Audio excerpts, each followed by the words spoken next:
Hey, what's going on? This is Alfonso Delamota, and you're inside the ride. This is the second part of the podcast. The first part of the podcast is a 30-minute mix, which includes something special that I call Sound of the Week. These songs, like it says here, they come from all sides of jungle, drum and bass, and I pretty much pick them pretty much when it depends on the vibe they give me. I have a load of songs that give me that special feeling in your gut. You know when your arm hair sticks up and you get like some shivers. You know those kind of songs. So this week I'll be featuring a song, but make sure you go get the mix. It's a 30-minute mix. This is a podcast I'll be doing once a week for a few weeks. So make sure you go and get it. It's on iTunes. Just search for Inside the Ride, Ride, like it says here. And you can find the mix. I'm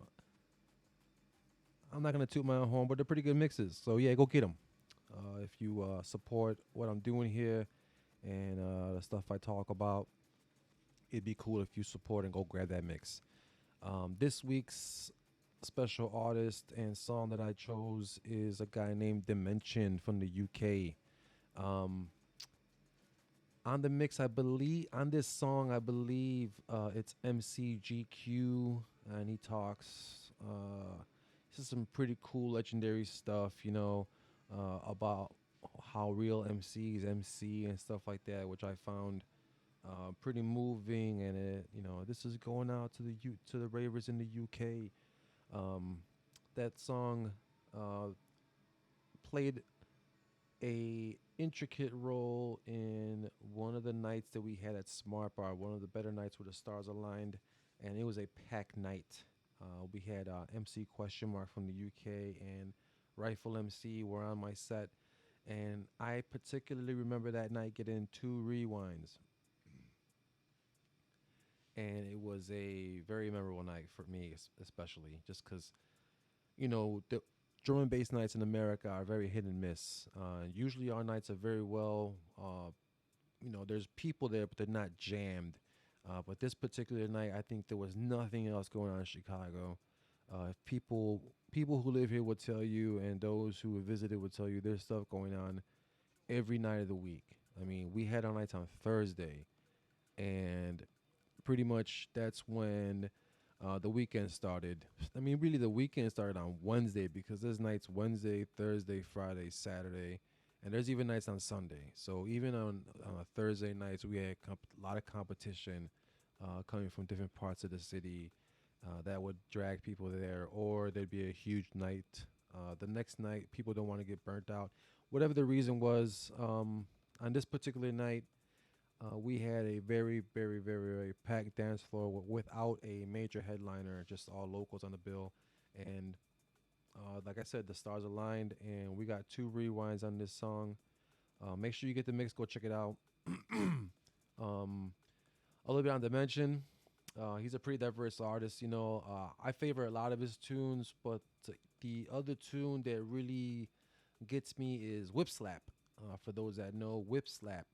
Um, is a very, very heavy, heavy tune. It just hits you, hits that dance floor hard, surprises people into almost a reaction of jumping that turns into a movement and a vibe that is spread to other people on the dance floor. The dude's from Slovakia. He currently made a tune that I just been checking out. He made it with Sub Focus called Desire, and it's gone silver. So congratulations to the man, Sub Focus and Dimension. These two guys. I mean, the production that they produce is overall. It's quality. And that's probably why these two guys got together and made some big big tunes. The videos that I've seen of them play it on the dance floor looks pretty crazy. So make sure you go check that out. In other news in drum and bass that's been happening lately, I want to touch on that Hospital Records because of all the Black Lives Matter stuff, they kind of reacted in a weird way where they're looking for exclusively black artists now, which I support them doing that, but in the way that they did it is it's very odd because it's not like drum and bass is lacking black artists or people of color making the music, especially in England and in the UK or really anywhere. There's guys from all over the country, in this country too, that are, black or Latino or whatever, making, big tunes. And I could just imagine out in the I mean, I could name 15, 20 guys in the UK right now of all ages that are black and that are making killer tunes. So just the way they came about it was very, very weird. Um, Me personally, I was taken aback. I was like kind of shocked, and it's kind of like the way things are going, the way these how can I put it, man? Like the EDM drum and bass. You got the EDM drum and bass, and they all look the same, and it's noticeable, and it's just a huge racial difference. Like, um, I remember, in the Metalheads days, I seen that documentary back in the day, and the crowd was, I mean, it was just huge difference between now and then. Now, it's like not, it's night and day. I mean, it was more people of color that were. I mean, I can show you this video right here, and you can see the difference in how things look now and things look then. I mean, this is the drum and bass that I remember, the jungle that I got into as a kid, and this is what I remember it being just like straight raga, people of color. I got drawn to drum and bass and jungle because that's where I saw a lot of people that look like me.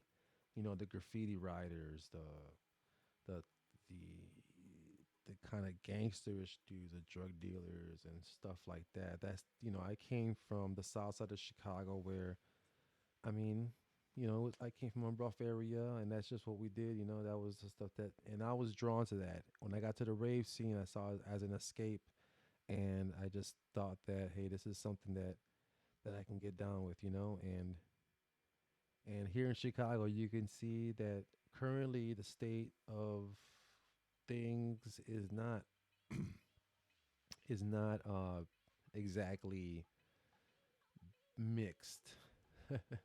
It's overwhelmingly white here in Chicago. It's majority suburbanites in town for a good night. Um, but that's come to an end currently due to COVID-19, and we got to see where everything goes from there. Are we gonna have crazy ass undergrounds that get busted that are gonna be hubs of people getting sick, or are we gonna have huge places, because we're going to need huge places to hold a small amount of people now if we're going to continue to do anything. And I'm speaking as a promoter here because my last party was just before COVID, and that's just the truth. That was my last party was just before COVID, and my first party was in January of 1998. So I'm what you call an underground expert. I mean, I've thrown parties and everything from storefronts to warehouse basements with leaky ceilings and mold, probably rats and everything. So, um, yeah, who knows where we're gonna go from here? But hopefully, things start. People start rethinking with all the drama that's going on in America right now. It's we have to mix things up, man. It's no more of this. Oh, people want to see this, people want to see that. Well, you know, that's going to come to an end because the world doesn't look like that, and I look forward to a world and media and kids who see the world as it is, where it's a mix of people, not just one type that run everything rest are just here. So, again, I want to thank you for listening and checking out this little podcast going on. And make sure you go to iTunes to grab the mix and all the junglists, ravers, underground heads, and everyone else who's been supporting me for the past, I don't know, I don't even want to say, but all these years. Thank you and appreciate it. And we will continue to talk. Make sure you send me a message or hit me up. I look forward to making more of these, and I hope you enjoy. Respect. Peace.